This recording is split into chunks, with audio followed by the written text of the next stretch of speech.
Aujourd'hui, rendez-vous à Bretagne de Marsan, où Charles Daillot est accueilli par Dominique Clavé, maire de la commune.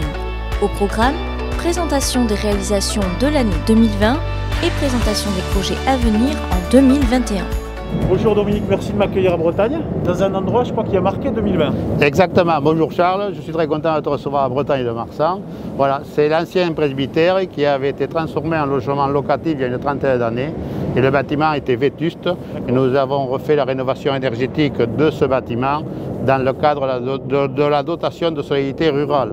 Voilà, et comme nous avions depuis de nombreuses années l'intention de créer des logements sociaux pour les gens qui n'ont pas forcément beaucoup de moyens, nous avons créé un logement de type T3 et nous avons mis à disposition une parcelle auprès de XL Habitat. À côté de la vieille auberge. À côté de la vieille auberge, exactement, pour créer 10 logements de type T2 et T3 qui devraient être livrés courant avril 2021. Voilà. Le tout avec le cabinet médical. Et plus, nous avons fait l'acquisition, nous avons pu acquérir un logement qui accueille un cabinet infirmier et 2 kinés. Donc nous allons faire l'acquisition pour développer ce service auprès de notre population qui augmente toujours régulièrement. Maintenant il s'agit de faire un peu de sport, non? Voilà, et nous avons des associations qui sont très importantes pour notre village. Donc nous avions un vestiaire déjà qui est très bien, mais nous avons un terrain d'entraînement qui est très excentré. Vu l'importance de l'école de foot, nous avons décidé d'y faire de nouveaux vestiaires que nous allons aller voir Charles. Allez, on y va de suite.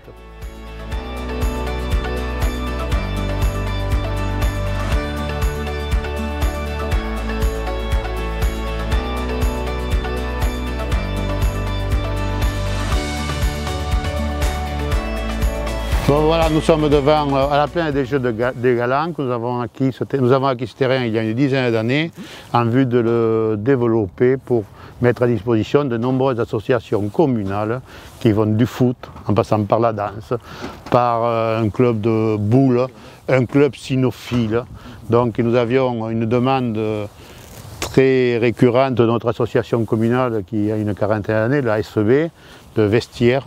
Donc nous les avons créés et nous y avons adossé une petite salle de réception avec des WC publics qui serviront à toutes les associations qui utiliseront ce site qui est appelé à se développer. Et il est prévu courant 2021 de créer un petit jardin participatif à la disposition de nos administrés, voilà, très rapidement. Construction de nouveaux logements, amélioration des équipements sportifs, cette nouvelle année sera placée sous le signe de l'accueil et de la convivialité.